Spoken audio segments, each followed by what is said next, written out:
happy holidays and a belated Christmas. I was hoping to get this done beforehand, but as I'm sure a lot of you know, the Christmas holidays can be a little intense, and this year was no different for me. However, today I would like to share with you this fun project I did with a Snowflake Christmas card, or season card. I had a lot of fun making it, and it was, I'll be honest, my first attempt at making a card, and I'm pretty happy with how it turned out. But anyways, I would like to share a story with you guys. Specifically, I would like to introduce to you a new family member of ours, Leo. This is him. He's a pound cat. I don't know what breed he is, but he is a big boy and a loud boy, and we love him. The way we got him was a little bit of an adventure.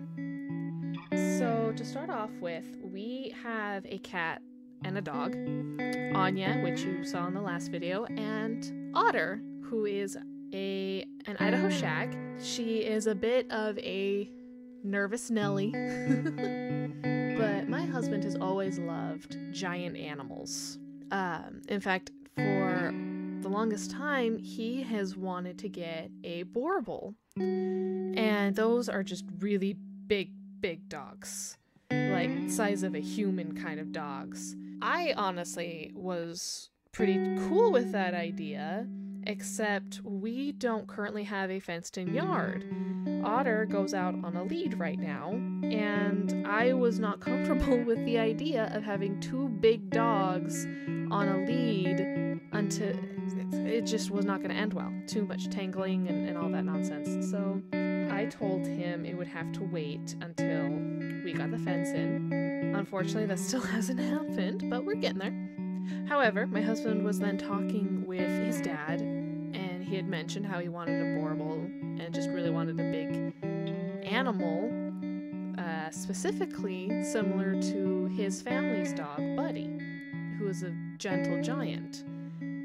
And my father-in-law, his dad, told him about Maine Coon cats and how they're basically, they can be like giant dogs sometimes. And my husband was like, oh hey, I like the sound of that. And so we did some research and we looked into it, and it was a cat breed that he definitely really wanted. So I believe this was back in late summer. And so we did some research and did a lot of hunting. And then it was about a month and a half ago, 2 months ago, I decided I was going to try and find a Maine Coon for him as a Christmas gift. And so the hunt began. I searched through Facebook, I searched through Craigslist, I looked through different various breeders, and the problems I kept running into were there were no Maine Coons on Facebook, there were no cats, period, on Craigslist, and the Maine Coon breeders that I found, the cheapest was $3,000 a kitten.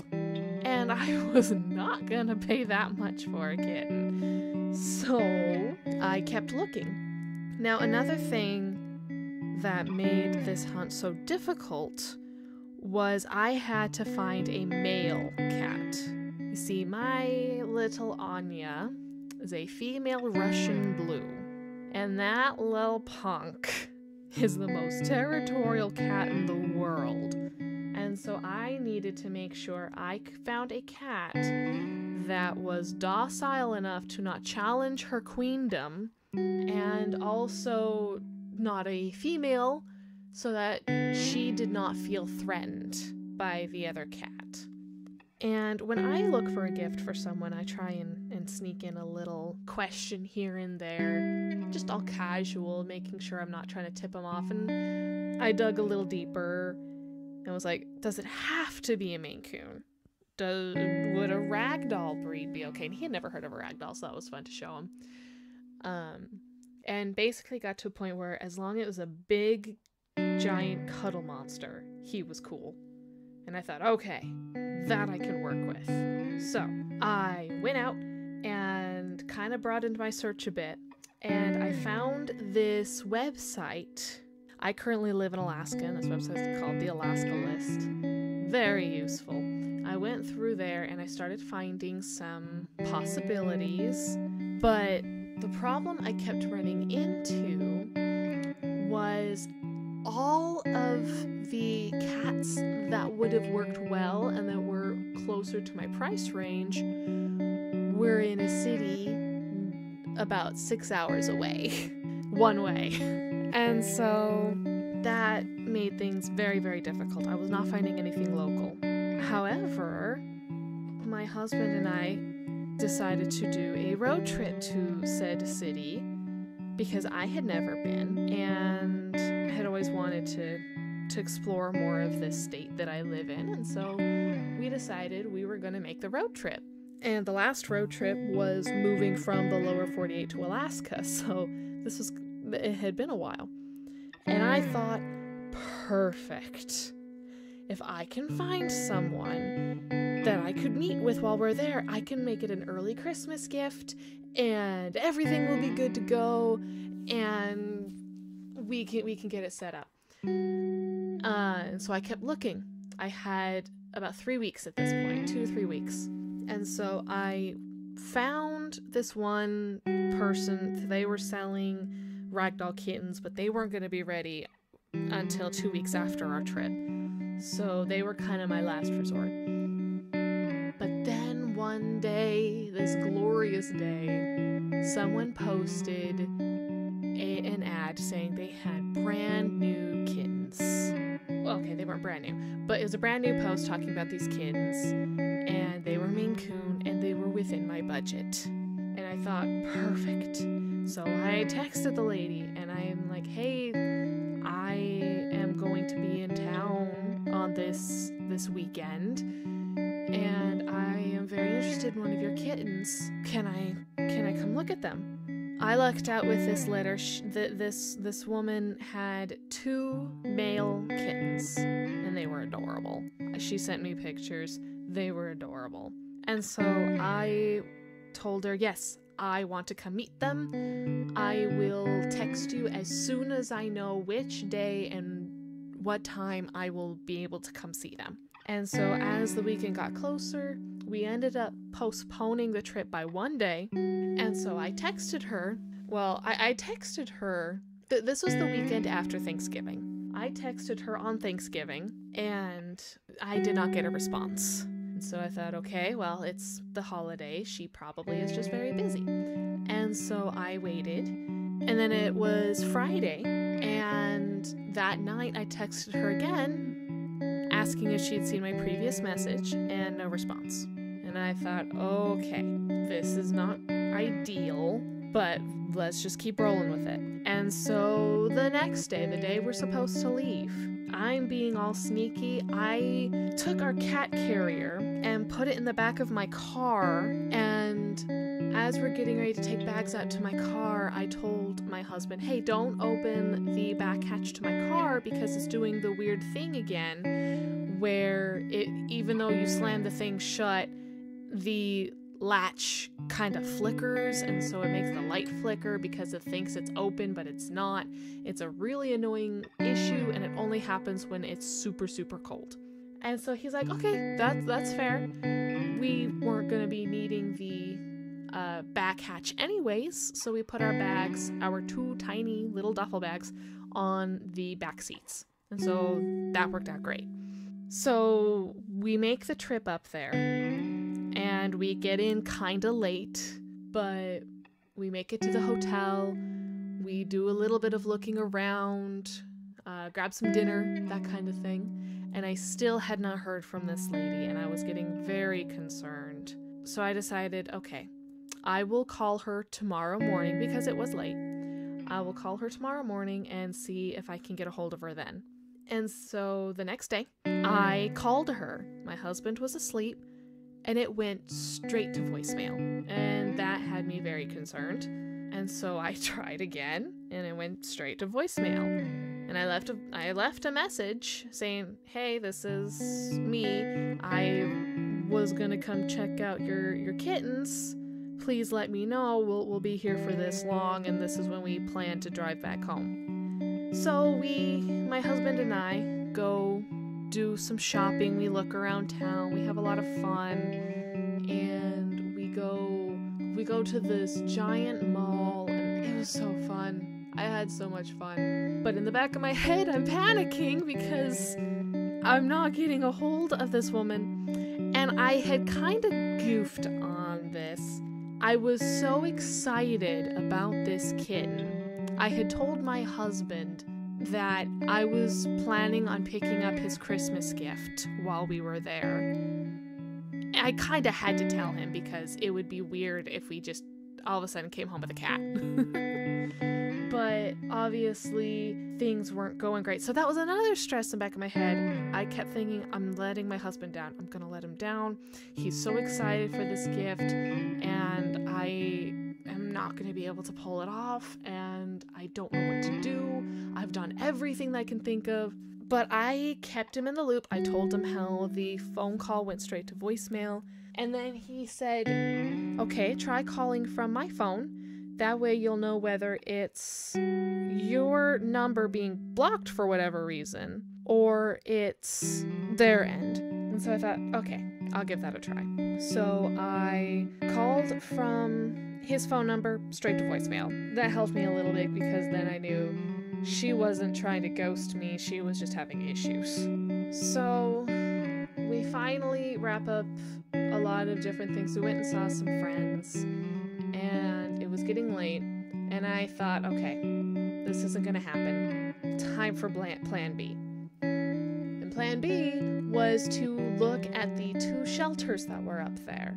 The first one that I was thinking of going to had a Maine Coon boy that I was interested in meeting. I was a little wary about him because he apparently liked going outside, and I don't let Anya outside. And so I didn't know if we were going to be able to make that work or not, but I was willing to go meet him. And then I didn't really have any set options in the other pound. So I told my husband, okay, here is what your Christmas gift was supposed to be. I was going to get you a kitten, and we were not able, I still have not been able to get a hold of this lady. However, there are a couple of cats that I think would work well and would like to go meet if you're interested. And he was excited, and he said yes. So that also helped me out. I knew I was doing good here. And he could tell I was feeling down, that everything was kind of not going the way I wanted. And he told me, I can tell you put a lot of work into this, and that alone shows your love, and I'm so grateful for that. That made my heart melt a little. But anyway, so we tried going to the first shelter. I had called them saying I was interested in meeting a couple of their cats, and they said, okay, we're open until 6, so come on over whenever and we'll take care of you. And so we go over, and it's closed. Even the sign on the door said they closed at 6. We got there at like 5, and there was no one there. The lights were on, but no one was inside. The open sign was turned off, and there was nobody in the parking lot. And I was so confused. We tried knocking, I tried calling, nothing. At this point, I thought, great, this isn't gonna happen. All of my hard work is gonna be for nothing. We're not gonna see a single cat today. But I still had the other shelter. Even though there wasn't really anyone specific I was interested in, maybe it would work. So we went over, and we walk in, dead quiet. There's no one in there except for the workers. And so we go up to the counter, and the woman says, hi, how can I help you? And I said, hi, we are interested in meeting some of your boy cats. And she said, okay, we can do that. Is there anyone specific you wanted to meet? And I had to pull up the website because I completely forgot. I had been flipping through these 2 or 3 technically. I've been flipping through so many websites trying to hunt down a second cat we could go look at since the kittens fell through. And so I had to pull it up, and as I'm scrolling down the list, I see this picture. And something about his open mouth yell made me think, okay, I kind of want to see what he's like. This was a spur of the moment, split second. I want to meet Leo. And so the lady said, okay. And I also said, we wouldn't mind checking out your other male cats too, if that's possible. She said, all right, well, we'll see what we can do. And so she radioed someone in. We had to wait for a bit. And I was a little stressed because they also closed at 6. And it was now 5:15. We waited, and then in comes this lady with one of those zipped up pet strollers. She comes in with this stroller, and she gestures to us. We go with her to a meeting room, and I can hear Leo yelling. And I thought, okay, noisy cat, that's fine. And we go in, and I see him through the mesh, and he's adorable. And my first thought was, oh my gosh, he's bigger than he looks. This is a big boy. And so we go into the room. She opens the stroller. She opens the stroller, and Leo jumps out. He sniffs first. He sniffs around. He's looking around, yelling the whole time, like, what's going on? What are we doing? Why am I in here? And my husband is immediately crouched down and everything, waiting for him to make the first move. And I'm off to the side because I'm not the one adopting this cat. He is. And so I didn't want to interrupt that at all. And I'm talking with the lady, asking some questions like, do you know anything about him? Where is he from? You know, he was a stray. He was brought in and had been at that shelter since Halloween. And no one had claimed him. No one was really interested in him. And that's all they knew. And so Leo finally climbs out of the carrier. He's huge.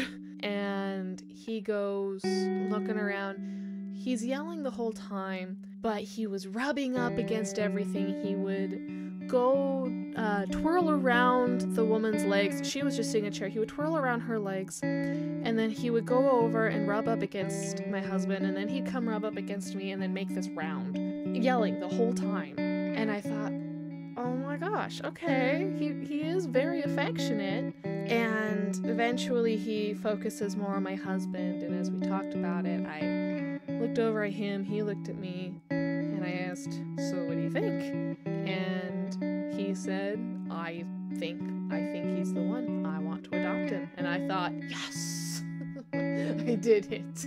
I got a cat. And so we did. We right then and there, we adopted him. They weren't happy with the carrier I brought, but in my defense, I was expecting a tiny kitten, not this monster of a cat. But they were very kind and sold me one of their carriers. And then they gave me a little bit of his food, and we got the paperwork all signed out. Everything was all said and done. I want to say probably about 5 to 10 minutes after 6. I was very grateful that woman stuck around for us and helped us get everything set up. And then we were able to go. We went on our trip back home, and Leo he took it like a champ. He yelled a little bit at first, but he slept pretty much the whole way home, and we had a separate bedroom set up for him. We went to the pet store and picked up some things on the way home. And so we brought him home, we got him set up in the separate room with his litter and everything, and then we did the whole slow introduction. Otter immediately wanted to be friends, and she's a working dog, and so she knew what she was doing about making him comfortable with her and being... I never taught her any of this. This was all instinctual. I was very proud of her. And so they ended up warming up to each other pretty quickly. Anya threw a fit. But at the moment, everyone seems to be pretty happy with each other, and it worked out really well. And I am so incredibly grateful that it all worked out the way it did. Now we have a new member of the family. He hates being locked out of the room, so he'll probably be popping in and out of my videos as well. It depends on who gets in here first. Anya and Leo now have this thing where if they want to sleep on the cat tree, it's whoever gets there first. And so they take turns now. Every time I turn around, there's a new cat on the cat tree. Or on my husband's lap. Or on my chair. So it's been a lot of fun. And Leo's a wonderful addition to the family. We all love him. Anya tolerates him. And it ended up being a bit of a Christmas miracle. Sometimes the best laid plans will blow up in your face, but still turn out all right in the end. Anyways, thank you so much for listening and for watching. And here is my finished card. Absolutely fell in love with how this turned out. And I hope to hear from you guys soon. So please leave a comment. Let me know what you think. If you haven't subscribed, please do. I would greatly appreciate it. But until next time, have a happy holiday season. Stay warm, and I will see you next time. Bye!